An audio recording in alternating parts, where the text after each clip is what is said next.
Good afternoon, everyone, and welcome. My name is Ryan Berg, and I'm the Director of the Americas Program at CSIS. Thank you so much for joining us today for this conversation on defending transparency and advancing anti-corruption in the Western Hemisphere. Before we formally begin, let's take care of some logistics. This event will last approximately 90 minutes. Following the panelists' remarks and a moderated discussion, we will field questions from the audience. Please submit questions on the event webpage by using the Ask Live Questions feature link. Please note that this live stream discussion will be made available on the event webpage following the end of this event. And lastly, we ask you very kindly to please take the time to fill out the survey, which will also appear on the event webpage. If you're watching on the CSIS YouTube channel today, the link should appear below the live feed in the description box. Corruption ranks as one of the most corrosive forces to democracy and rule of law. Throughout the Western Hemisphere, corruption cases and investigations are rarely out of the news cycle. Just last week, high-profile sentences for corruption and graft were handed down in both Argentina and Guatemala, and corruption investigations led to an incredibly unstable transition of events in Peru. While the aforementioned verdicts serve as powerful symbols against impunity in the region, they also speak to the significant work that remains to be done in improving transparency and accountability throughout the region. The fight against corruption cannot be won through individual sentences alone. It requires a critical examination of the systems and mechanisms that give rise to the corrupt practices in the first place. Despite strong rhetoric employed by countries throughout the region, Latin America and the Caribbean continues to face major barriers in the fight against corruption. Indeed, according to Transparency International, corruption perceptions in the hemisphere have seen no improvement for 3 consecutive years. For the United States, corruption is an especially pernicious challenge which undermines partnerships with countries throughout the region. When national authorities are captured by special interests or riven with corruption, funds are misspent, programming stands unimplemented, and policies that would otherwise improve citizens' well-being are either discarded or undertaken only half-heartedly. Corruption also creates opportunities for criminal organizations to thrive. Uncovering and prosecuting these illicit networks is therefore crucial to breaking the political and financial support for transnational organized crime. Yet while these obstacles are significant and deeply entrenched, they are not insurmountable. Today we are honored to host an exceptional group of speakers who have each devoted their lives to enhancing transparency, bringing greater rule of law, and holding power to account. Our conversation today will touch upon the state of anti-corruption efforts in the hemisphere, especially in light of International Anti-Corruption Day, which we celebrated last week Friday. In particular, we will discuss the role of justice systems and civil society, how to better safeguard the most vocal opponents of corruption, and ways the United States is rethinking its strategy for promoting transparent governance in the hemisphere. Before we begin our conversation today, we are honored to feature remarks from Senator Ben Cardin, a senior member of the Senate Foreign Relations Committee and a recognized leader in the fight against corruption. We appreciate him taking the time to record some remarks. Senator Cardin, over to you. Hello, I'm Senator Ben Cardin of Maryland. As a senior member of the Senate Foreign Relations Committee, I would like to thank CSIS for hosting this important dialogue on the need to advance transparency and anti-corruption reforms across the Americas. For far too long, our region has seen democratic backsliding and creeping authoritarianism. According to The Economist Annual Democracy Index, Western Hemisphere governments are now the most autocratic ever since the index was founded in 2006. Approximately 8.5 million Latin American citizens live in full democracies today. Meanwhile, over 45 million live under authoritarian regimes. Unsurprisingly, these changes have been accompanied by a rise in corruption and a steep decline in government transparency. In Nicaragua, the 2021 sham election saw the unfair imprisonment of journalists and opposition leaders. The Maduro regime in Venezuela continues to brutally suppress dissent and perpetuate crimes against humanity. And in Haiti, political instability, rampant gang activity, and natural disasters have led to a grave human rights crisis. I am also troubled by recent declines in press freedoms and civil liberties in El Salvador, Guatemala, and Bolivia. These trends are disturbing, but not irreversible. Economic sanctions, including Magnitsky legislation I authored, remain among the most powerful tools to identify actors that engage in blatant corruption and to hold them accountable. Since the first Magnitsky Law was passed, the United States has successfully identified and sanctioned a multitude of corrupt actors, including Dominican politicians that embezzled humanitarian funds in Haiti, and Salvadorian and Nicaraguan government officials for bribery and extortion, among others. I strongly encourage our Latin American neighbors to implement similar laws in their own countries. I also believe that legislators must take an active role in initiating crucial transparency reforms. As representatives of the people, legislators have the obligation to press for greater transparency and an emphasis on protection of human rights. That is why I'm working closely with my colleagues across the Americas to advance the creation of a parliamentary assembly in the Organization for American States. This will provide a much-needed platform for legislators to exchange ideas on how to support pro-democracy reforms in their home countries. Widespread democratic backsliding is a major threat to regional peace and stability. Nations, legislators, and global institutions must use the tools at their disposal, including economic sanctions, to prioritize transparency, human rights, and democratic governance. Thank you for your time, and thank you again to CSIS for leading this much-needed dialogue. Thank you very much, Senator Cardin, for those remarks and for taking the time to be with us, and in particular for spotlighting the close connection between corruption and democratic backsliding. Now I want to turn to Cherise Phillips, Deputy Assistant Secretary for Western Hemisphere Programs and Aviation in the Bureau of International Narcotics and Law Enforcement. Ms. Phillips previously served as Chief of Mission at the U.S. Embassy in Bolivia and has held positions throughout the Western Hemisphere, including in Guatemala, El Salvador, and Peru. Over the course of her extensive career in public service, she has championed U.S. efforts at transparency in complex political and security environments. We are honored to host her here today for some opening remarks. Deputy Assistant Secretary Phillips.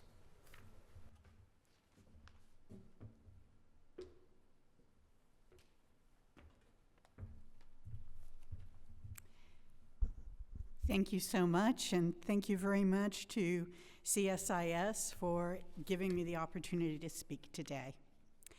It is an honor to join you all today at the Center for Strategic and International Studies to discuss efforts by the State Department to fight corruption and impunity in the Western Hemisphere, and to support courageous individuals like those who we celebrate today. I am the Deputy Assistant Secretary for Western Hemisphere Programs in the State Department's Bureau of International Narcotics and Law Enforcement, or INL. And in INL, we support building accountable criminal justice institutions that make the hemisphere safer. The security challenges we face are becoming increasingly complex, and corruption exacerbates this by enabling environments where crime can thrive. It impacts the everyday lives of citizens, causing them to lose faith in their governments when basic services are not delivered, and corrupt politicians operate with impunity. Solving these challenges requires partnerships with foreign governments, civil society, international organizations, and members of academia to ensure we leverage the best expertise available. The United States is committed to supporting those fighting corruption. That's why President Biden designated the fight against corruption as a core U.S. national security interest and released our first ever strategy on countering corruption. It's why my office is working with our partner countries to crack down on illicit financing, to make it harder for those who steal from people to launder their money. Additionally, INL programs prioritize strengthening criminal justice authorities' ability to detect, investigate, and prosecute corruption, supporting partner efforts and civil society to prevent corruption in security and justice institutions, and promoting implementation of international anti-corruption standards. Leaders on anti-corruption, such as our anti-corruption champions who are here today, have the courage and innovative ideas needed to advance this fight in the hemisphere. And discussions like the one we're having today are critical to raising awareness and building networks to create safer, prosperous, and more transparent environments. We know that to defeat corruption, great effort is required at every level. We must work within government or judicial systems to build trust from the ground up. That's what Judge Marco Antonio Rueda did in Colombia. As a Supreme Court judge, he investigated and convicted public officials despite receiving threats of intimidation, holding firm in the belief that corruption is the biggest barrier and greatest problem of our society. Or Juan Francisco Sandoval Alfaro, former chief of the Special Prosecutor's Office Against Impunity in Guatemala. Mr. Sandoval battled corruption in a country where it continues to be a persistent challenge and was instrumental in investigating a former president and others on charges relating to $15 million in embezzlement and money laundering. Or Dorothy Bradley, Auditor General of Belize, who exposed corrupt practices and illegalities in the sale of Belizean passports and visas, and who brought to light a scheme to illegitimately bestow Belizean citizenship on foreign nationals. And Annette Planels, a founding member of Movimiento Independiente, a non-government organization that advocates for democratic institutions within the Panamanian government. She's a tireless advocate for transparency, freedom of the press, and anti-corruption efforts. The State Department launched the Anti-Corruption Champions Award in 2021 to celebrate and honor individuals who bravely fight corruption around the world. In the past 2 years, we have honored 10 individuals in the Western Hemisphere who continue to put their lives on the line for this effort. We proudly recognize these individuals and many other unsung partners who have taken a stand for transparent, accountable governments. We've seen some remarkable achievements this year. With the INL Bureau's support, Colombia passed a new transparency, prevention, and combating corruption law to deter and detect corruption and money laundering and increase the Attorney General's asset seizure and forfeiture powers for goods linked to public corruption. Now the key is implementation to increase transparency.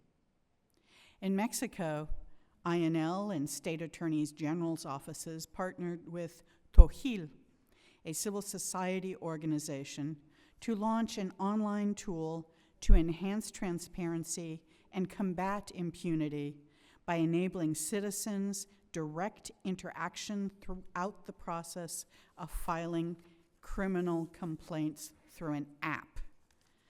Citizens can choose to report a formal complaint with the help of Tojil or remain anonymous.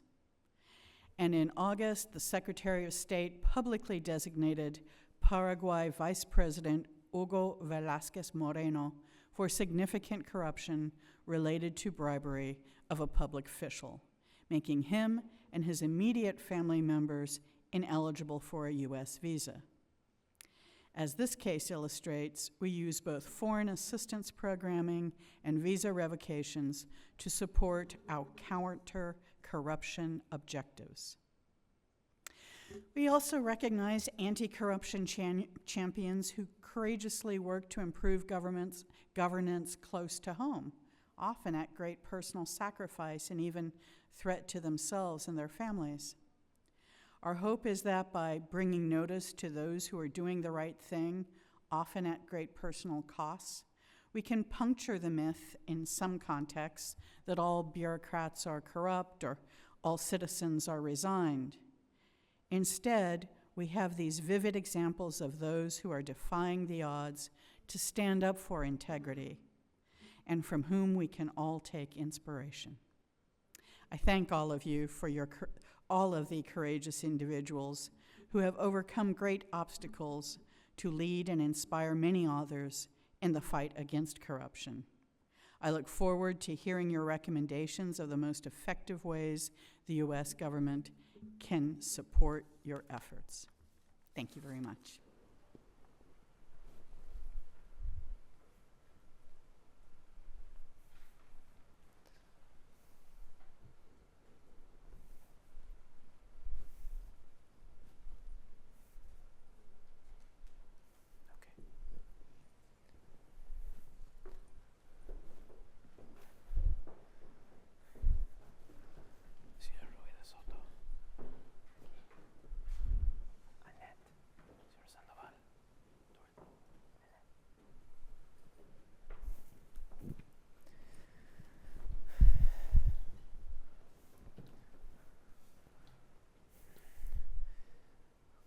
Thank you very, very much, Deputy Assistant Secretary Phillips, for those remarks. It's now my pleasure to introduce members of the panel today, all of whom, as she mentioned, have been recognized by the State Department for their efforts in this very important sense. Our first speaker is directly to my left, Justice Marco Antonio Rueda Soto, President of the Special Instruction Chamber of Supreme Court of Justice, Colombia. A career judge in his current role, Justice Rueda Soto heads high-profile investigations, including of political figures. Our next speaker is Annette Planos, an anti-corruption civil society leader and activist in Panama. She currently sits on the executive board of Movin, Panama, an NGO dedicated to improving transparency and supporting politically engaged citizenry in the country. Our next speaker is Juan Francisco Sandoval Alfaro, former chief of the Special Prosecutor's Office Against Impunity in Guatemala. In this role, he was instrumental in the investigation and conviction of former President Alfonso Portillo and 2 ministers on charges related to money laundering and the embezzlement of approximately $15 million. And our final speaker is Ms. Dorothy Bradley, Auditor General of Belize. She has served with distinction in this role, having consistently conducted audits and investigations of various ministries, departments, and municipalities. Prior to her current position, she also served as Chief Elections Officer of Belize. I've asked each one of our panelists to prepare about 5 minutes or so of remarks before we begin. So I want to turn it over to Justice Rueda Soto to make 5 minutes of opening remarks. Nuevamente, mis agradecimientos a CICIS por la invitación para participar en este importante evento, en el cual nuevamente tengo que hacer la precisión como servidor público de mi país, como presidente de la Sala Especial de Investigación de la Corte Suprema de Justicia, que las manifestaciones y opiniones que aquí expreso son a título personal y no comprometen la corporación a la cual pertenezco ni al gobierno de mi país. Efectuada esta precisión, parto de indicar que las democracias de la posmodernidad y particularmente las democracias constitucionales tienen entre otras características 2 que son importantes. Primero, la representación popular y en segundo lugar la efectiva satisfacción de los derechos fundamentales. Y lamentablemente la corrupción, en particular la corrupción pública, compromete esas 2 características. Cuando la elección de los representantes del pueblo no obedece a una decisión libre y consciente e informada, sino que es producto de la financiación ilegal, muchas veces producto o bien de dinero del narcotráfico o, como hemos detectado en nuestro país, producto de los recursos obtenidos a través de la defraudación del tesoro público, ello implica que esos representantes no obedecen efectivamente a la representación popular. Y más grave aún, encontramos que La corrupción pública compromete también la satisfacción efectiva de los derechos fundamentales, la salud, la alimentación, la atención de la primera instancia de las personas de la tercera edad. Cuando los recursos se desvían a través de una contratación pública irregular, no a la satisfacción de las necesidades de esa población vulnerable, sino a enriquecerse o bien los contratistas o los servidores públicos que intervienen en la celebración de los contratos, ello hace que desde luego no haya una satisfacción efectiva de esas necesidades de la población, acrecentando los niveles de desigualdad de nuestro país y desde luego aumentando la percepción de la debilidad de nuestra democracia. De ahí que la lucha contra la corrupción deba ser un compromiso de todas las instituciones que se encuentran involucradas en ella y particularmente los funcionarios judiciales. De los funcionarios judiciales porque una respuesta judicial efectiva, ágil, que efectivamente cumpla el cometido de reprimir a quienes incurren en este tipo de conductas cumple dos efectos. Uno, la prevención específica, porque esa persona que ha sido condenada por un delito contra la administración pública, dentro de nuestro ordenamiento jurídico se le genera una inhabilidad perpetua para desempeñarse con posterioridad como funcionario público, incluso para contratar directa o indirectamente con el Estado. Y dos, desde luego, cumple un cometido de prevención general. Si el conglomerado advierte que quien incurre en esas prácticas corruptas efectivamente tiene una respuesta judicial, penal efectiva, pues desde luego ello contribuye a intimidar a quienes quieren incurrir en ese tipo de conductas. De ahí que agradezca este tipo de eventos que nos permiten poner de presente esas sentidas necesidades, no solamente en nuestro país, sino a nivel global. Muchas gracias. Thank you so much, Justice Rueda Soto, for those remarks. Annette, over to you. Gracias, muchas gracias por la invitación. Estamos perdiendo nuestras democracias en Latinoamérica y lo estamos perdiendo de manos de la corrupción. Para poder mantener nuestras instituciones fuertes, necesitamos empezar por una base legal, una serie de reglas que fortalezcan la institucionalidad, que fomenten la transparencia y que a su vez persigan el delito cuando éste es cometido en contra de los fondos del Estado. En Panamá estamos enfrentando amenazas directas a través de la Asamblea Nacional. Hay penetración del crimen organizado en algunos diputados de la República y los mismos que están siendo, que las leyes del país están siendo a su vez investigados afuera de Panamá por casos que tienen que ver con narcotráfico. Panamá, la Asamblea Nacional ha sido incapaz de pasar una ley de extinción de dominios, una herramienta básica y fundamental para poder perseguir el crimen organizado, para atacar los activos de estas organizaciones que penetran nuestras instituciones y que abusan de un sistema noble para cometer sus delitos. A pesar de que nuestro ministro de Seguridad ha presentado la ley hace 2 años, todavía nuestra Asamblea Nacional no le ha dado siquiera el primer debate. Además de que nuestros diputados han pasado leyes que van en contra de la transparencia e incluso persiguen a las personas que se atreven a denunciar, como lo son activistas y periodistas. Algunos periodistas y líderes de la sociedad civil están en este momento enfrentando demandas, querellas penales por delitos ambiguos, por haber sido valientes y haber enfrentado estos poderes y estar activamente persiguiendo la corrupción. Nuestro sistema lamentablemente es un sistema débil cuyas leyes permiten esta persecución y que no podemos confiar en la Asamblea Nacional de que cambie estas reglas del juego a través de leyes como la anti-SLAPP, que va en contra de las demandas estratégicas en contra de la libertad de expresión. Además de nuestra Asamblea Nacional, enfrentamos la corrupción con un sistema judicial muy débil, un sistema judicial que a través de los años se ha ido debilitando por el nombramiento de jueces y magistrados con fuertes conflictos de interés nombrados por nuestros pasados presidentes y que han permitido que haya corrupción dentro de la organización judicial.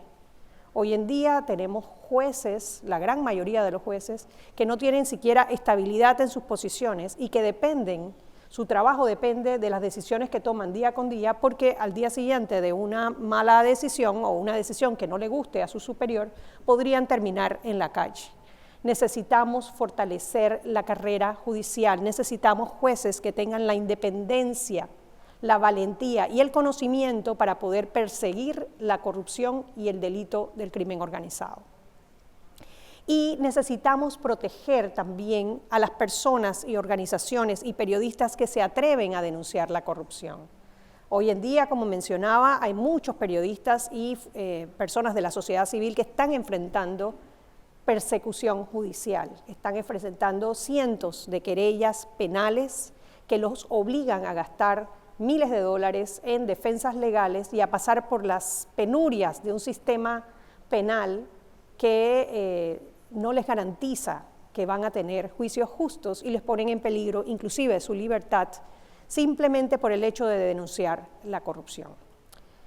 Desde Movin hemos trabajado para fortalecer las instituciones, para impulsar la transparencia y para fomentar la participación de los ciudadanos en la política, en coordinación con algunos países que nos han apoyado en esta lucha, incluyendo a los Estados Unidos a través de la Embajada de los Estados Unidos, a través del INL, quienes han puesto recursos para formar jueces y fiscales para darles esos conocimientos que necesitan para perseguir el delito. Hemos logrado avanzar algo en la lucha contra la corrupción. Sin embargo, nuestra democracia sigue en peligro. Nos enfrentamos con una estructura de crimen organizado que cada vez penetra más nuestras instituciones y nuestras leyes y nuestro sistema judicial no es lo suficientemente fuerte para poder combatirlo. Tenemos candidatos que se están presentando para las próximas elecciones que han sido señalados, acusados en diferentes países, incluso en Panamá, por lavado de dinero producto de la corrupción. Y podemos vernos en la penosa situación de tener un presidente y diputados que están siendo señalados a nivel internacional por estas malas prácticas. Nosotros queremos incentivar a los Estados Unidos a través del INL, CSIS, a que continúen con el apoyo que nos están brindando en esta lucha contra la corrupción, de fomentar la transparencia, porque necesitamos todo el apoyo que podamos recibir, tanto en información acerca de investigaciones de corrupción que implican a personas que están buscando puestos de poder, como en capacitación y fondos para continuar con esta lucha. El crimen organizado continúa con su intención de seguir debilitando nuestra democracia y tenemos que ser muchísimo más agresivos en esta lucha contra la corrupción. Gracias. Thank you very much, Annette, for those opening remarks. Juan Francisco, over to you for your remarks. Muy buenas tardes. Me presento aquí como un exfuncionario público quien ha sufrido las consecuencias de realizar un trabajo anticorrupción. He sido víctima de decisiones injustificables desde el punto de vista jurídico en mi país, pero justificable para todos aquellos políticos corruptos y empresarios vinculados con graves casos de corrupción en mi país, quienes vieron desnudadas sus acciones como producto del trabajo que desarrollamos. No puedo negar la situación personal que ha implicado mi destitución, pero tampoco puedo esconder la realidad que vive la población guatemalteca, donde como producto de las actividades de corrupción y de un sistema inequitativo, afronta hoy uno de los indicadores de desarrollo humano más paupérrimos del mundo. Y la situación que viven por lo menos 3 decenas de operadores de justicia de primera línea anticorrupción, quienes han tenido que salir del país, los que se encuentran actualmente procesados, que se suman a la larga lista de activistas de derechos humanos, periodistas independientes, quienes han sumado una lista que ya tiene presos de conciencia en mi país, pero que paralelo a esto, mi decidida acción para continuar luchando desde cualquier espacio por la búsqueda de la justicia en mi país, me permite la oportunidad de compartir aquí con colegas, porque somos colegas en una lucha contra la corrupción y los espacios que se nos presentan, no solo para denunciar las acciones que están ocurriendo en nuestros países, que ya como se anticipaba, en varios países de Latinoamérica, acciones que hemos visto en Argentina, en el Perú, en Guatemala, lo que ocurre en Nicaragua, Venezuela, El Salvador, creo que son recurrentes, pero además de señalar todas estas situaciones que afectan el desarrollo de nuestros pueblos, también es importante que podamos hacer propuestas de cuáles pueden ser los aspectos que podrían ayudar a mejorar esa realidad, a que los esfuerzos como el que se realizó en mi país, que durante 12 años creo que la instalación de la Comisión Internacional contra la Impunidad en Guatemala representó que el sistema judicial por algún tiempo fuera un faro para los sistemas de justicia de la región, pero vemos cómo en un esfuerzo, en una estrategia para contrarrestar cualquier esfuerzo, cualquier situación que se pudo mejorar en mi país, necesitamos ahora encontrar alternativas. Si existen mecanismos en el extranjero, si necesitamos de herramientas que ayuden a facilitar, a detectar los delitos, a individualizar las conductas ilícitas, a realizar labores de persecución y utilizar el andamiaje tanto nacional como el internacional para ayudar a contrarrestar los esfuerzos que realizan los corruptos, las organizaciones criminales y que se encuentran acompañadas de actividades de narcotráfico, la delincuencia organizada, que no les permita ganar una batalla que es constante, es permanente y que de alguna manera tenemos que contrarrestar con esfuerzos, pero que sean articulados entre distintos actores. Entonces, de esa manera me presento ante ustedes y aquí con toda la disposición. Thank you very much, Juan Francisco, for those opening remarks. Ms. Dorothy Bradley, over to you for your opening remarks. Good afternoon, and thank you for having me. Corruption is one of the leading causes of failed democracy worldwide and requires global consciousness to address its associated challenges. In Central America, its roots are multi-sectoral and transnational, costing approximately $13 billion annually. The consciousness must reflect in the country's institutional structure, such as its laws, governance, and civil society. However, the most vulnerable are the segment of society that does not fall within the formal structure of the governance system. Yet, it holds the key to legislative representation through elections because of its voting population. This section of the electorate is also responsible for upholding transparency and accountability, even though marginalized and distracted by poverty. On the other hand, in some instances, civil society has a particular interest that is in line with policymakers and tied to illicit networks that have the power to wreak havoc on any governance structure. Hence, strengthening the integrity of elections by first engaging and empowering citizens is vital in any democracy. Effective governance in Latin America and the Caribbean requires a multifaceted approach.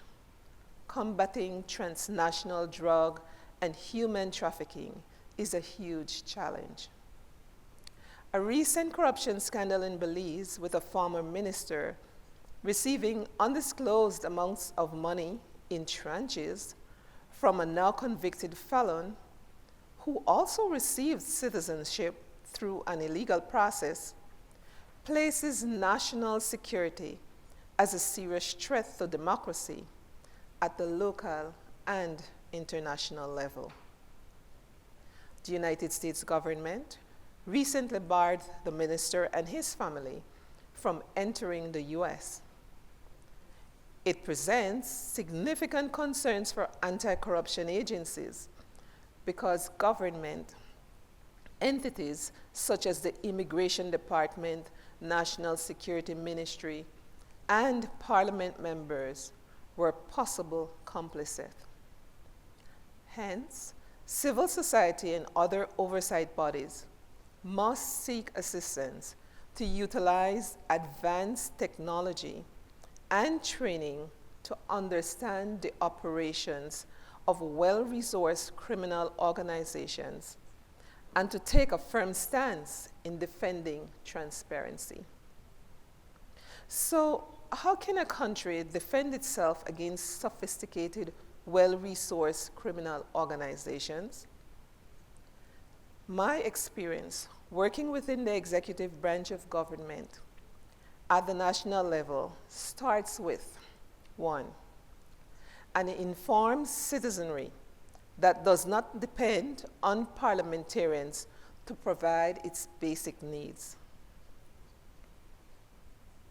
2, a need to enact campaign financing laws because illicit financial networks and money laundering systems are some of the most significant enablers of corruption in the region. 3, an empowered justice system is one of the greatest assets to punish corruption and ensure transparency. However, the capacity and ability of law enforcement officers within the judicial system need reform. 5, oversight bodies such as the Financial Intelligence Unit, the Public Accounts Committee, and Auditor General's Office must be free from political influence. And 7, a dedicated anti-corruption unit with full police powers of arrest, stop, and search must be created and trained.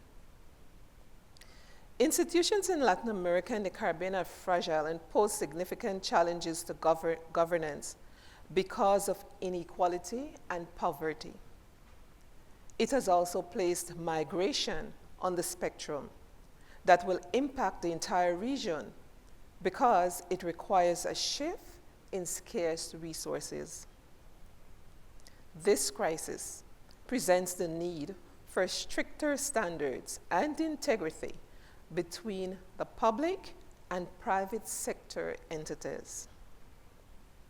Building trust is necessary to establish some semblance of normalcy within the region because inequality is responsible for altering the region's demography.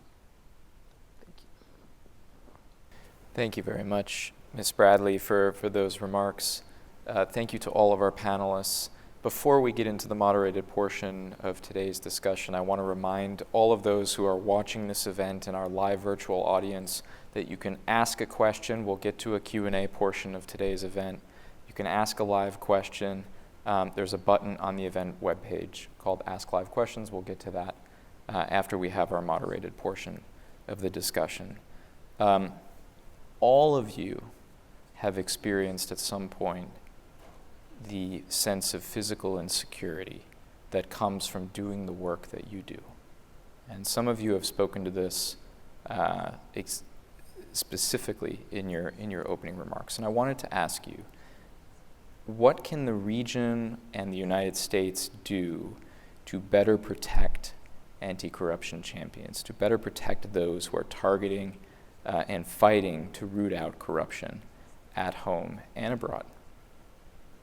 And I'll start with you, Justice Rueda Soto.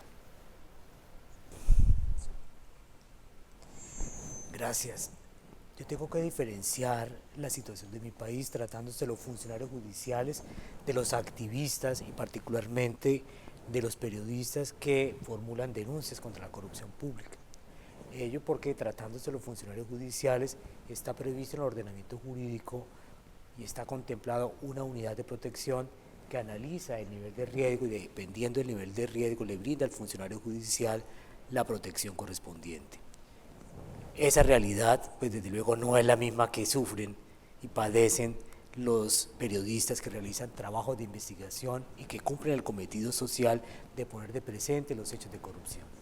Lamentablemente, en lo que va del año, en el país, los medios de comunicación han reportado el homicidio de 7 periodistas. El último, más reciente, fue ocurrido el 28 de noviembre de este año, porque se atrevió a denunciar hechos de corrupción ocurridos en un departamento, que es la división territorial de nuestro país, en el sur del país. La unidad de protección, en principio, y digo en principio, también tiene que brindarle protección a los activistas, pero en la práctica no lo es así. Y no lo es así, y lo reflejan desde luego estos 7 homicidios. Y ya en relación con la pregunta, y desde luego poniendo de presente que mi situación es muy distinta a la de otras personas que se dedican también a combatir la corrupción en mi país, escuchando a los colegas galardonados también el 9 de diciembre, 3 de ellos periodistas, ponían de presente que tal vez la forma como puede participar los Estados Unidos en la protección efectiva es visualizarlos en el sentido que la corrupción que están denunciando estos activistas, estos miembros de la comunidad civil, no están solos, no es un problema local, es un problema global, y desde luego esa visibilización a través de premios como este, como reconocimientos que le hizo el Departamento de Estado a periodistas de Bangladesh, de Serbia y de México, hacen que haya una preocupación de la comunidad internacional en relación o respecto a esas personas que se dedican a esa importante labor, y eso de alguna manera genera desde luego una protección, los brinda frente a esa labor que están realizando. Thank you very much, Justice Trudeau Soto, and hopefully this event goes pretty far in terms of elevating the figures who are doing this important work. Annette. Comparto con mi compañero Marco, magistrado de la Corte de Colombia, el hecho de que la visibilización del problema ayuda muchísimo. Si bien en Panamá no estamos a niveles de Colombia o México en cuanto a la integridad física de los periodistas, lo cierto es que en Panamá hay muchísimas demandas criminales en contra tanto de activistas de la sociedad civil como periodistas, y esto conlleva una serie de consecuencias tanto económicas para estas personas, porque tienen que pagar gastos legales altísimos para poder simplemente defender su derecho a expresarse, su derecho a la libre expresión, su derecho a pelear en contra de la corrupción. También lleva consigo un impacto muchísimo más grande, y es contra el resto de las personas. Al ver a los periodistas y a los activistas de la sociedad civil que están siendo demandados penalmente en las cortes, que están siendo demandados civilmente, entonces ellos se privan de ejercer su derecho a la libertad de expresión. Y es esta censura que es nefasta para la democracia. La visibilización por parte de los diferentes países, en el caso nuestro, que hemos recibido el apoyo de países como los Estados Unidos, países como los Países Bajos, Canadá, y hemos recibido esta visibilización que nos ha ayudado en el proceso. Lo cierto es que necesitamos ser todavía mucho más enérgicos para proteger, para mandar un mensaje fuerte, no solo para las personas que están pasando en este momento por esa persecución judicial que está montada, sino para los que miran, para los que escuchan, para los que prefieren callar para no tener que pasar por ese problema. Thank you very much, Annette. Juan Francisco. Bueno, sí y no, y les voy a decir por la situación personal que atravieso. El año anterior, en el mes de febrero, el Departamento de Estado implementó los premios para los campeones anticorrupción. Sí, se fue conocido en el mundo que yo estaba en un listado. 5 meses después fui destituido ilegalmente. Y hay que tener en cuenta precedentes. En mi caso y en el de otros 2 compañeros fiscales que también ya están en el exilio, tuvimos una amenaza de un ex candidato presidencial de mi país que hoy está cumpliendo condena de 15 años por narcotráfico en este país. Y es que con el trabajo que desarrollamos, personalmente, 3 expresidentes están procesados. Y el tema va más allá, porque no se trata solo de la seguridad física, que de hecho por eso me encuentro en los Estados Unidos, porque mi país era incapaz de garantizar mi seguridad personal. Está también el tema de la seguridad jurídica.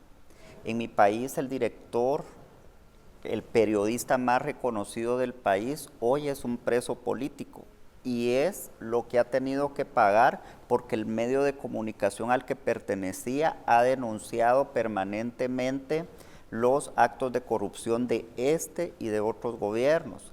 De la misma manera hay periodistas detenidos y que han perdido la vida por denunciar temas relacionados con las industrias extractivas que han provocado daños a las poblaciones indígenas de mi país. ¿Qué hay que hacer? Una puede ser esta, ¿verdad? El tema de, bueno, hacer visible al ojo público, pero ¿qué otras acciones?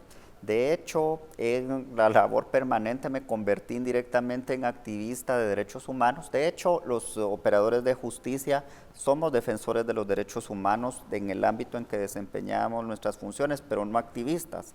Pero la propia situación me ha permitido convertirme en un portavoz de las necesidades que existen en nuestro país, no solo de operadores de justicia, de las injusticias que se encuentran cometiendo y de la necesidad de que países amigos como los Estados Unidos robustezcan el tema de protección a las personas que se encuentran allá, porque aparte los detenidos también, pues el Estado debe de garantizarles la vida y que de alguna manera logre hacerse más sólido el tema de cómo responder a la represión, que no solo vive Guatemala.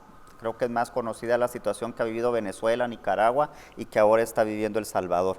Entonces, mi demanda, o por lo menos mi propuesta, es de que se solidifiquen, se hagan más sólidas las medidas que los Estados Unidos puede ofrecer a los países con los que tiene cooperación. Gracias. Thank you very much, Juan Francisco. Ms. Bradley? Thank you. Okay. I believe that while I have not been physically threatened, I had an instance whereby I was sued and taken to court, and that process required legal representation, and I had to seek private legal representation because initially I got a verbal okay to seek representation, and once the process started and completed, I was told that I had nothing to prove that I got that approval. So I believe that a regional body or organization set up with legal assistance to provide to persons who cannot, activists and others who cannot afford to do so, would be an excellent starting point. I also believe that regionally, if we can use other offices within the region to give support, legal support, that would also be an option. But at this point, it's huge. It's bigger than what I had initially envisioned as it relates to security. Now that illegal activities are unfolding, I realize that it's not an isolated case. It's not only a Belize scenario, but that it has its tentacles in other countries, which makes it a multinational approach to solving the problem. And so I can only hope that based on our discussion, that at least it's a starting point to establish a regional group. Thank you, Ms. Bradley. And I want to come back to you in my next question and ask specifically a question about regional cooperation. So you've given me a perfect segue. I appreciate that. And the question is just this, is how can we work better across national borders to fight illicit networks? You've mentioned that your country is quite small, but yet affected by what's going on in the rest of the region. It's not just about Belize, but it's about what's going on in broader Central America and the Caribbean region. So how do you, in your position, think about international cooperation, and what do you think we could do better to further efforts to work transnationally? I think that while the activities are transnational, I think that the structure within individual countries are set up in such a way that you are relegated to working within your country. it doesn't make provisions for that kind of and level of communication independently. And if it is done independently, then it is done in secrecy because it is not something that is done public. So that if an organization is established that is known, that is recognized, it would give strength to regional organizations because then the reliance would be and the validity of information garnered would be, it would bring credibility to the kind of work that we're doing. Thank you, Ms. Bradley. Juan Francisco, do you have thoughts on what we can do to work better internationally? Any insights that you can bring from your previous time in the Special Prosecutor's Office?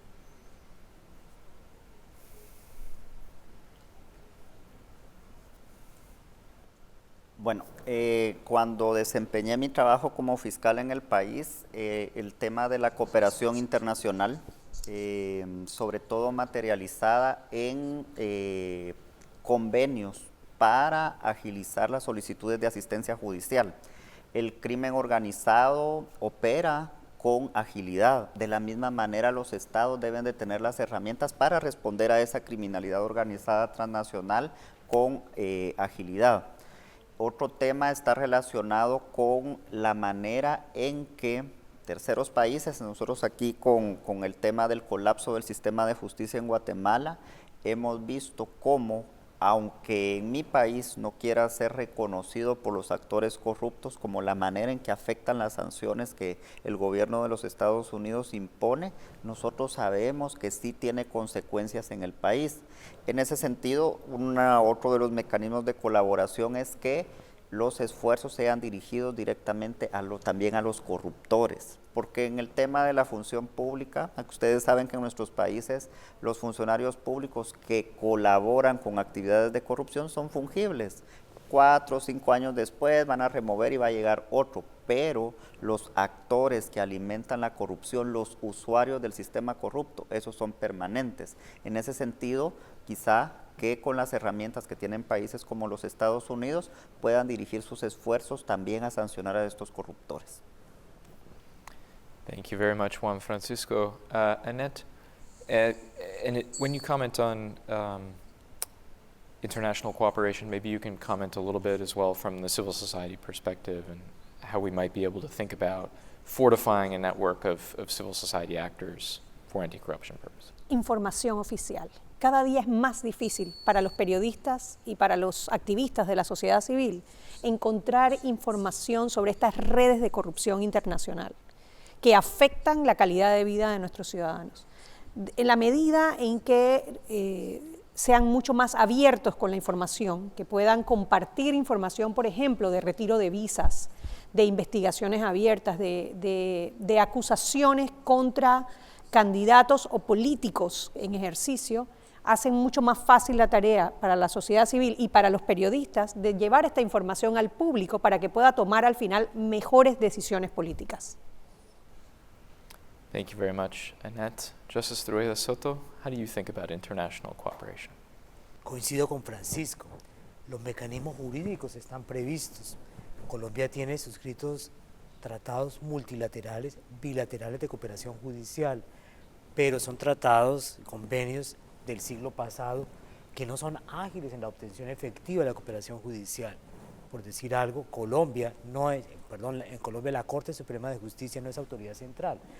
Necesariamente para obtener cooperación judicial de otra autoridad judicial tenemos que hacerlo por conducto del Ministerio de Relaciones Exteriores, el Ministerio de Relaciones Exteriores dirigirse al respectivo autoridad central del respectivo país, y eso hace que no sea efectiva, no sea ágil, no sea rápida la colaboración cuando se requiere muchísima agilidad, tratándose más que todo de investigación de delitos de corrupción pública. Entonces, mi insistencia es tratar de agilizar, modificar esos convenios multilaterales y bilaterales para hacer que sean más efectivos y que haya la posibilidad de una colaboración directa entre autoridades judiciales sin esas cortapisas. Thank you very much, Justice Rueda Soto. I want to ask a question about following the money. Right? We always talk about if you're going to go after corruption, follow the money. How can the United States work better with governments in the region and civil society groups to identify and trace dark money and unmask the actors who profit from it. And Justice Rueda Soto, I'll start with you and go across the panel this way. Yo creo que en eso sí coincido también con Annette. Es que si no hay una información oficial, ágil, oportuna, desde luego queda muy difícil hacer el rastreo y la trazabilidad de esos recursos. Nosotros tenemos evidencias no solamente que el dinero se mueve en el sistema informal en el país, sino que necesariamente los funcionarios corruptos acuden a otros países generalmente, qué pena decirlo con Annette, generalmente a través de Panamá o las Islas Caimán, las Islas Vírgenes, e inclusive hubo un caso muy reciente en Colombia de corrupción de lo que se llamó centros poblados, donde estuvo involucrada una compañía que tenía su sede en Delaware, en los Estados Unidos, y fue muy difícil, o es muy difícil para las autoridades colombianas obtener la cooperación respectiva para obtener la información oficial que permita establecer desde luego la trazabilidad de esos dineros y lograr la incautación de los mismos, porque al corrupto yo creo que le preocupa más que la pena privativa de la libertad es que le prive del patrimonio ilícito que ha obtenido, con el cual pretende garantizarse una vida de lujos en el futuro. En síntesis, ese me parece a mí que es la agilidad en la información que se requiere para obtener la trazabilidad de los recursos. Sí.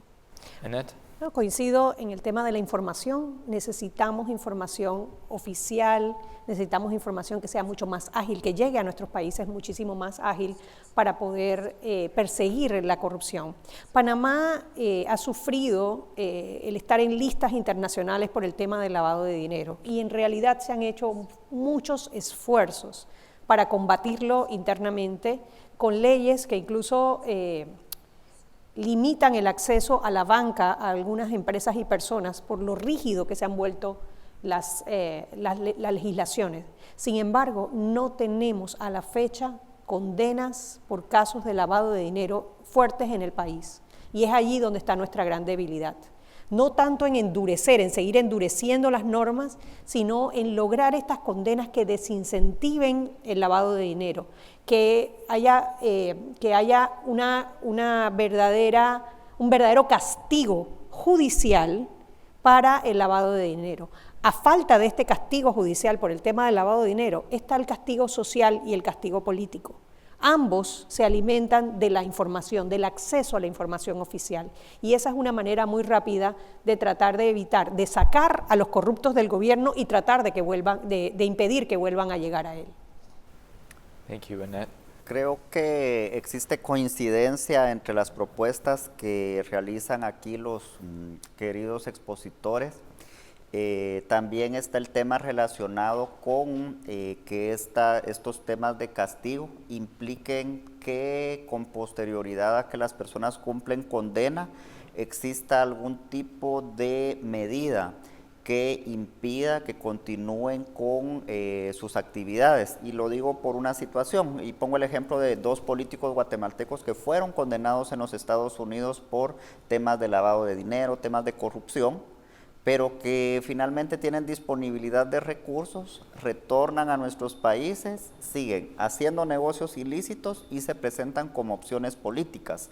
En ese sentido, lo que hubo ahí es que hubo un castigo temporal, pero ante la disposición de recursos para continuar con sus actividades, lo que hicieron fue una pausa en sus actividades ilícitas, pero ahora llegan recargados y hasta premiados, porque con la cultura que existe, yo en una actividad anterior lo manifestaba, lamentablemente en nuestros países, en la cultura popular, se incentiva o se pone como héroe, se diviniza a la persona que era el narcotraficante, a la persona que hizo trampa, al corrupto, porque se considera que es una persona que tuvo habilidad o astucia frente a las autoridades.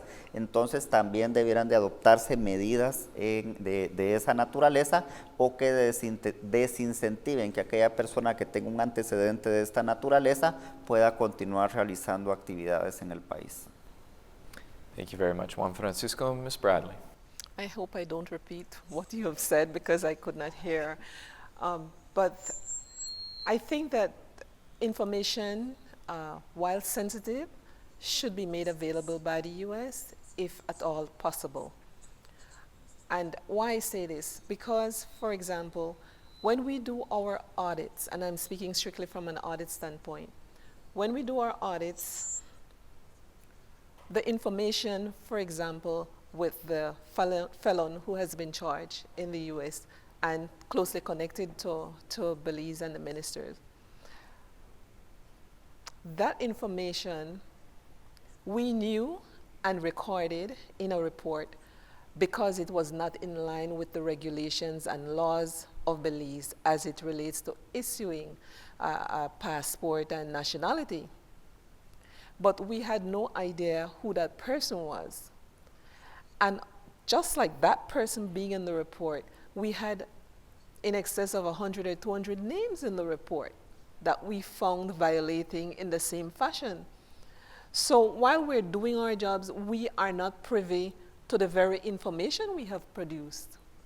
So I feel that having access to some level of additional information would definitely contribute to the kind of work that we're doing. Thank you very much, Ms. Bradley. In the opening remarks from Senator Cardin, we heard about how corruption helps to further democratic backsliding, and he explicitly made that connection. And I want to talk for a second about the countries that have experienced the most extreme democratic backsliding in the hemisphere and are now consolidated dictatorships, Nicaragua and Venezuela. Over the past 2 decades, we've witnessed the decline of these 2 former democracies and now consolidated dictatorships, rife with corruption and very robust criminal networks. I wanted to ask each one of you, how has the emergence of criminal regimes in the hemisphere challenged the fight against corruption in neighboring countries and the region as a whole? And I'll start with you, Justice Rueda Soto, because Colombia has obviously been affected quite heavily by what's going on in Venezuela. Bueno, la pregunta es un poco polite, como llamarían ustedes los norteamericanos.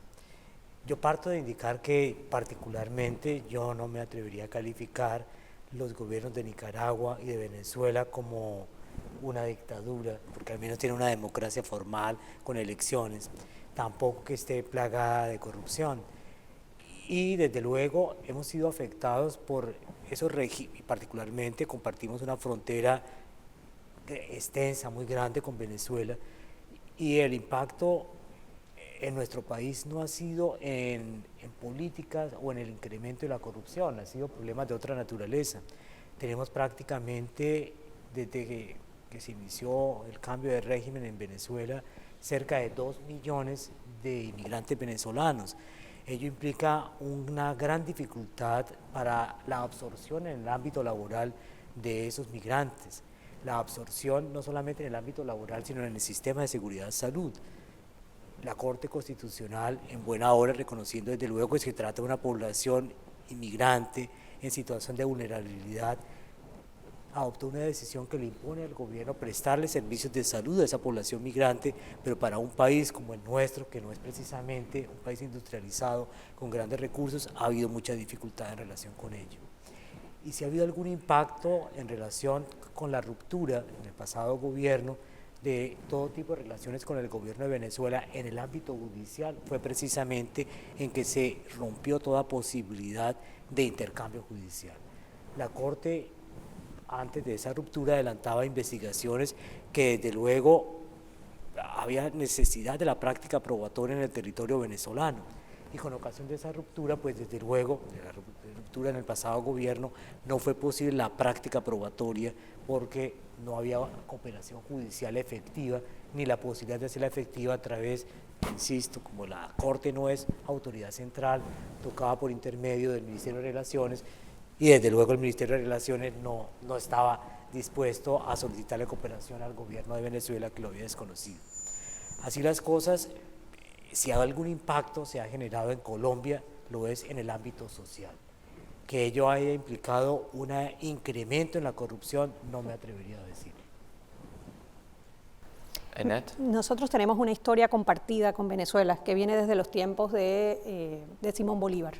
Y en tiempos recientes, cuando Panamá vivía la más cruel de las dictaduras. Fue Venezuela la que abrió espacios políticos internacionales para que nosotros fuéramos a hablar sobre la dictadura que estábamos viviendo en Panamá. Ellos exportaban democracia. Ellos prepararon a muchísimos de los líderes que tenemos hoy, los líderes demócratas que tenemos hoy en el país, y a nosotros nos duele en el alma lo que ha ocurrido en Venezuela. Y nos duele en el alma porque vimos una gran nación que exportaba muchísimos productos, que compraba muchísimos productos de Panamá, de la zona libre de Panamá, cómo se ha ido apagando, produciendo una de las más grandes migraciones de las cuales hemos sido testigos. Y lo más triste de todo es que vemos cómo Panamá poco a poco está siguiendo los mismos pasos de Venezuela. En la medida que la democracia no satisfaga la necesidad de calidad de vida de sus ciudadanos, ellos empiezan a mirar con mayor atención estos cantos de sirena que les prometen una vida llena de beneficios sin muchas responsabilidades. Empiezan a ver que la democracia no satisface sus necesidades, pero que las dictaduras sí lo hacen. Y ahí es donde empieza el peligro político en el que vamos perdiendo nuestra democracia. Panamá,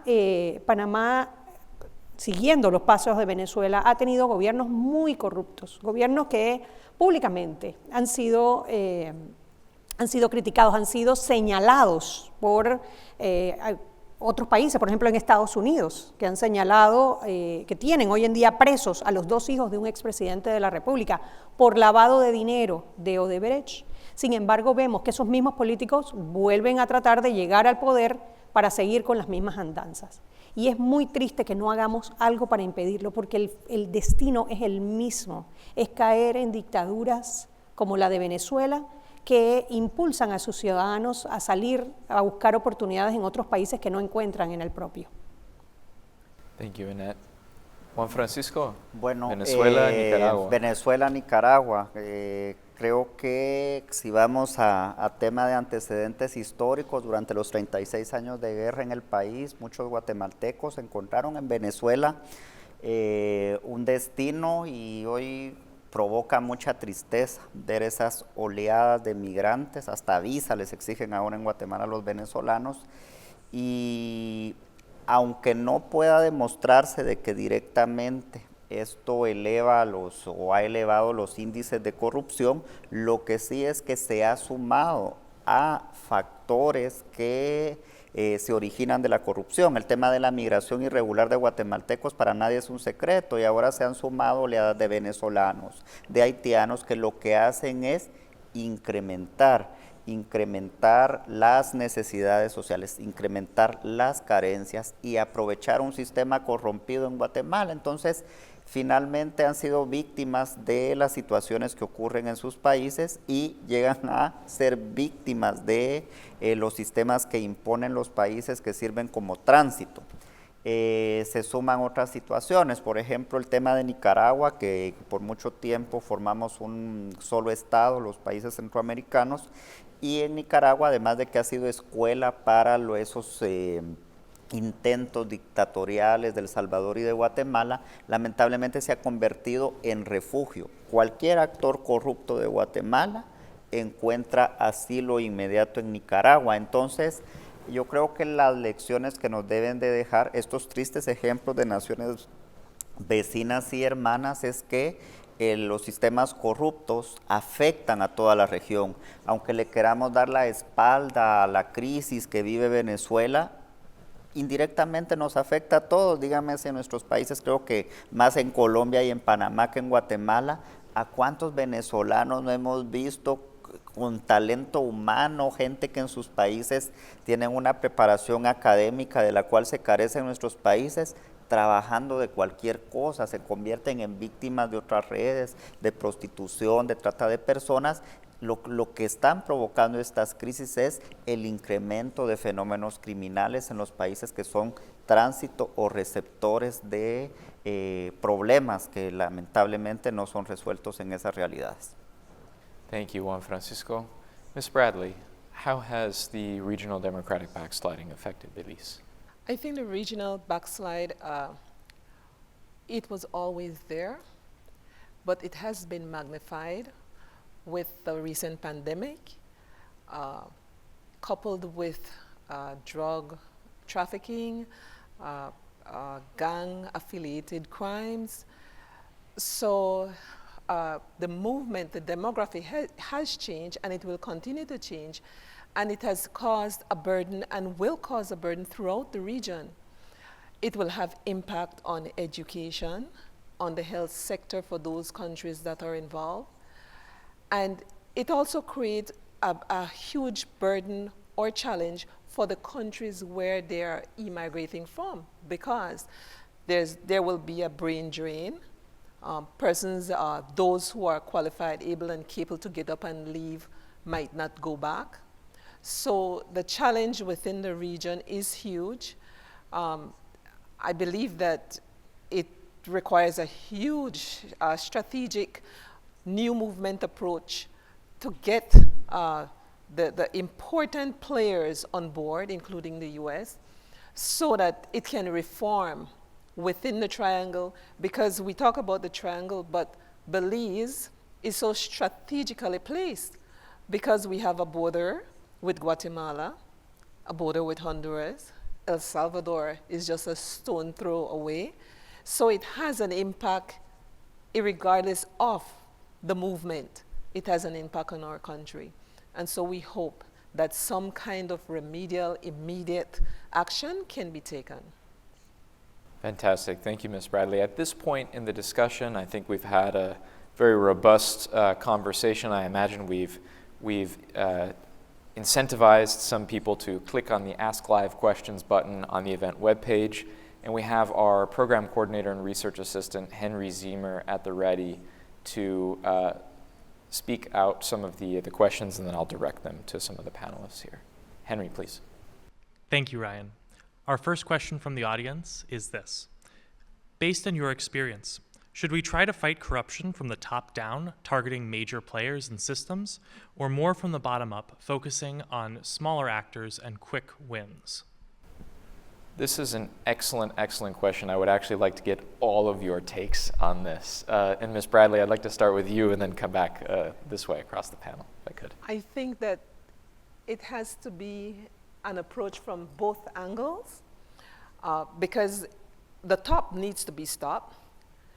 But if you start from the bottom, and as I had placed emphasis earlier, that those at the bottom, if they don't fully understand what is corruption, if they don't understand the intricacies of corruption, then those persons at the bottom are responsible to hold those at the top. So if you don't understand what is happening at the bottom, then clearly there will be a gap, and one that the wider the gap becomes, the more difficult to bridge. Juan Francisco. Bueno, coincidencia aquí con la auditora general de Belice. El tema es que la lucha contra la corrupción debe ser en todos los niveles. En países como los nuestros, en los que la cultura de legalidad creo que es una deuda la que tenemos con relación a ella, hemos estado acostumbrados a que solo el empleado de bajo nivel en el Estado sea el detenido y que bajo la teoría esta del etiquetamiento, el poderoso no puede cometer actos de corrupción. Con el trabajo que desarrollamos en mi país en coordinación con la CICIG, logramos demostrar cómo el gobernante, de hecho la semana recién pasada fueron condenados el presidente y el vicepresidente de la República de Guatemala por graves actos de corrupción, pero están involucrados también otros actores, las élites. En ese sentido, la lucha debe ser desde todos los niveles. Creo que también es un paradigma del trabajo que desarrollamos. El tema de la corrupción no se comete solo en el ámbito público. El tema de la corrupción va más allá, es un tema de cultura. Yo creo que esa es la barrera que tenemos que derribar, instaurar en nuestros países bases sólidas para que se fomente una cultura donde todos sepamos de que debe ser la ley la base de nuestra vida diaria. Thank you, Juan Francisco. Annette? Bueno, en los países como los nuestros, las cosas ocurren porque permitimos que ocurran. O sea que no podemos abandonar la parte de la batalla contra la corrupción de abajo hacia arriba.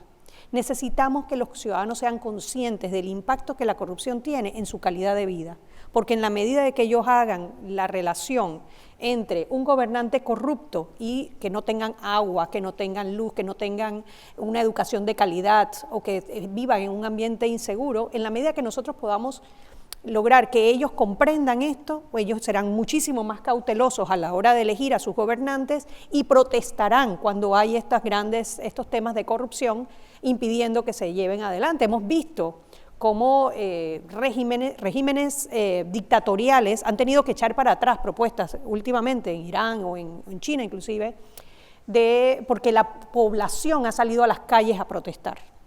Sin embargo, si no combatimos la corrupción de arriba hacia abajo, estos grupos que están enquistados en el poder, tanto político como económico, que es como una mezcla, una amalgama, que trabajan casi que en coordinación, seguirán abusando de los recursos del Estado, manteniendo a las personas en pobreza y dependiendo del propio Estado. Entonces es un círculo vicioso que tenemos que romper.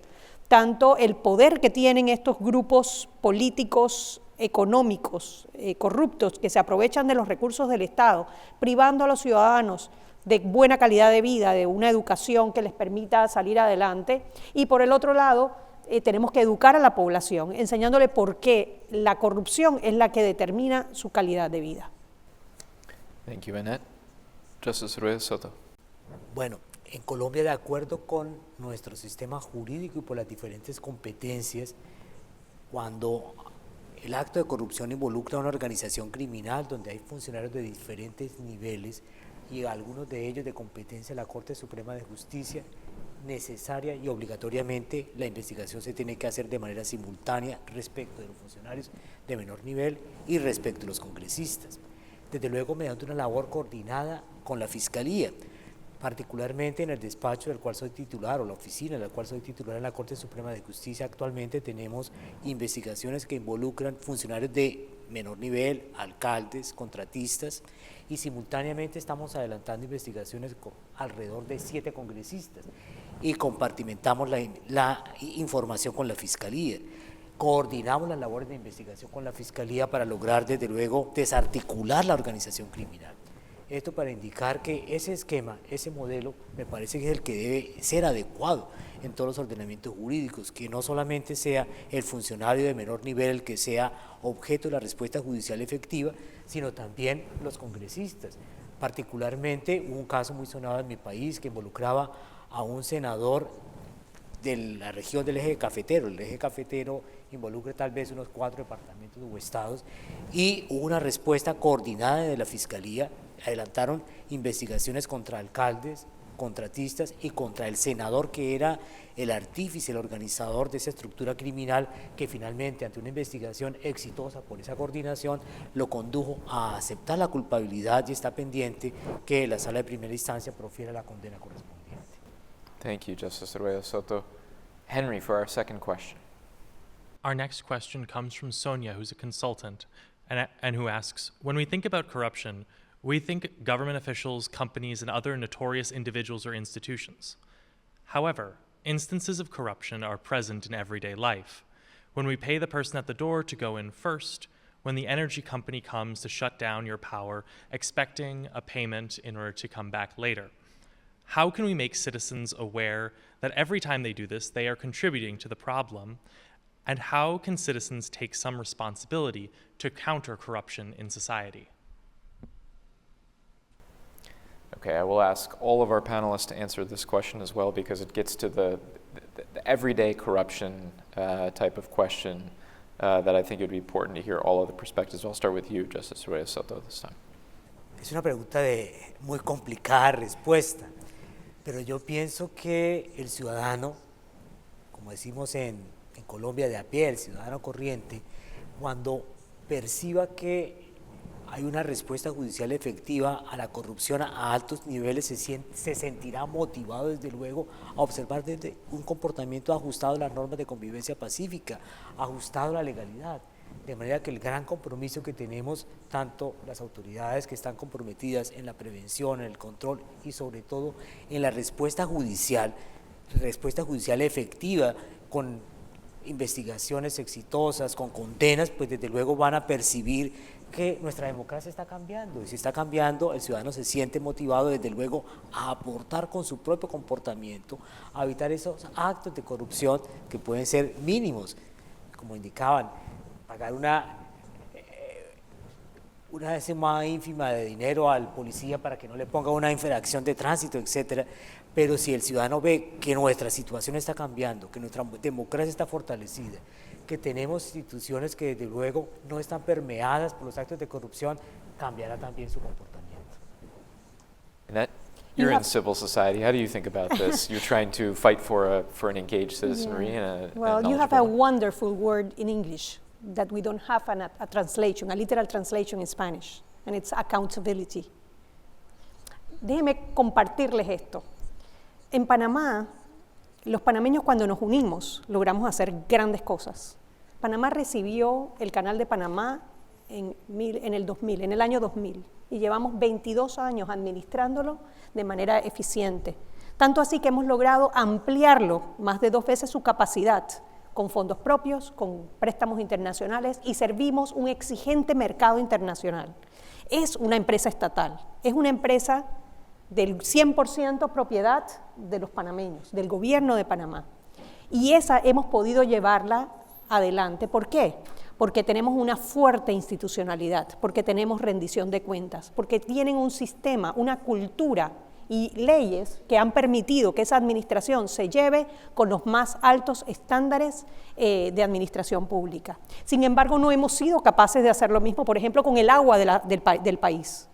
Tenemos el IDAN, que es la institución que debe llevar agua a todos los panameños, y es un desastre administrativo porque está totalmente corroída por la corrupción, porque no tiene realmente una institucionalidad, porque no hay rendición de cuentas, porque no hay accountability, porque los funcionarios no tienen que rendir cuentas por cómo administran los fondos del Estado. Entonces, hay una manera de combatir la corrupción, y es eso mismo, fortalecer la institucionalidad, cambiar la cultura, para que todos los funcionarios, todas las personas sepan que tienen que trabajar con accountability, que tienen que de alguna manera rendir cuentas. No hay una traducción literal para esa palabra, e iremos poco a poco saliendo del hueco de la corrupción en el que nos encontramos. Thank you, Annette. Juan Me Francisco. parece muy importante el trabajo que realiza ANET y la sociedad civil organizada en muchos países de la región, donde enseñan a la población en general a optimizar herramientas las que quedan, porque hay países donde ya no hay herramientas de consulta, de consultas públicas, pero enseñan cómo las personas pueden documentar información. En mi país es tan triste ahora la realidad que no les hablo de denunciar corrupción, porque las instituciones están instaladas para proteger a actores corruptos. Sin embargo, es importante que documenten, y yo en cualquier espacio trato de llevar el ejemplo que tuvieron las víctimas del conflicto armado en mi país. En los 80s se cerró cualquier espacio para denunciar, pero la gente documentó la información, y documentar esa información ha tenido como resultado de que tiempo después hayan podido ser condenadas personas por graves violaciones a derechos humanos en el marco del conflicto armado. Y hago el símil porque de la manera en que esos mismos actores de poder actuaron en los 80s, son los mismos actores que mantienen un régimen de corrupción e impunidad en mi país. Lo que hicieron fue mutar, cambiar el mecanismo de actuación, pero entonces será importante que la población y la ciudadanía aprenda a documentar, y eso que documente les va a permitir en un futuro denunciar, y la denuncia bien investigada pues podrá obtener las sentencias de las que hablaba aquí el ilustre magistrado. Thank you very much, Juan Francisco. Ms. Bradley?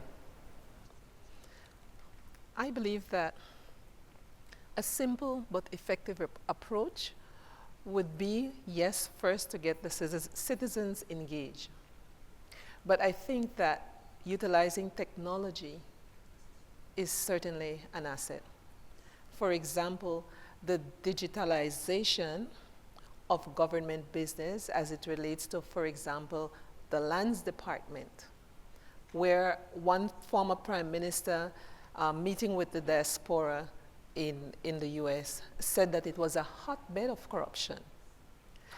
To go back and to audit and to monitor and report it literally means going manually to pick up information that might not be validated by the system because they're working independent of each other.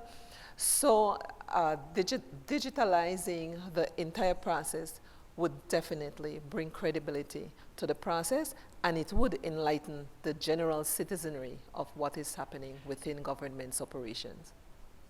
Thank you very much, Ms. Bradley. We have a couple minutes remaining, and I want to take the moderator's privilege for the last question. And that is basically to ask each one of you, in closing, to make just a brief set of remarks.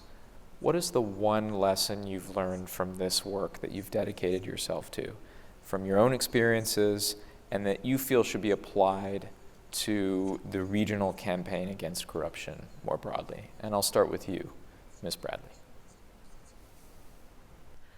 I have learned over the period of my being, well, first, I am a retired public officer from the audit office, and then I was rehired about 2 months ago for a two-year period until they find a suitable replacement. But what I have learned is that sometimes we take for granted that people at the uppermost level, that they're cognizant of what is expected of them and how it ought to be done. And sometimes you find that those persons are the very ones who are ignorant to the entire process. So it means re-engineering, reform at the highest level, to change the order of how business is being done. Because, for example, in Belize, a lot of people would say, those regulations are outdated. We need a new set of regulations encompassing technology and all the rest of it. However, I often say to those people, but you have not exhausted the old, what you're referring to as old regulations, you have not exhausted those. So if you get a new set and you cannot deal with the old, then how do you deal with the new? So in essence, I think that it's a matter of really getting the populace sensitized to the overall operations of government. So I have learned that it pays to be patient, not to be judgmental, but to be prepared to teach so as you go along. Excellent lesson. Thank you very much, Ms. Bradley. Juan Francisco. Bueno, creo que entre los aspectos más importantes que pude aprender durante el desarrollo de mi trabajo estaba el tema de la necesidad de que se le preste importancia a la denuncia de las víctimas directas de corrupción. De hecho, tuvimos casos en los que las personas que estaban afectadas, uno de los casos se relacionaba con un tratamiento de pacientes de insuficiencia renal crónica, y ellos con su conocimiento pudieron documentar muchos de los aspectos que provocaron las afecciones. Luego las investigaciones pudieron establecer de que se trataba de un proceso de corrupción fraudulento. Entonces, creo que las autoridades encargadas no deben en ningún momento restarle importancia a las denuncias que presenten los usuarios de los servicios públicos. Otro aspecto que es bien importante, o uno de los aspectos importantes, es el tema de optimizar los conocimientos en distintas ramas del conocimiento. A mí me llama mucho la atención el trabajo que se realiza de materia de auditoría. Las auditorías forenses son piezas básicas fundamentales que pueden ayudar a establecer una verdad procesal cuando hablamos de juicios penales. Y algo de lo que ha sido o que ha sido punto medular de esta discusión, el tema de las herramientas internacionales, importantísimas porque la corrupción opera a nivel transnacional. Así como los actores corruptos se unen para detener los esfuerzos anticorrupción, sí se cuenta con ciertas herramientas que debemos de aprender a optimizar. Muchas gracias. Thank you very much, Juan Francisco. Annette? We can't do it alone. O sea, si hay algo que he aprendido de todo esto es que una voz no logra nada.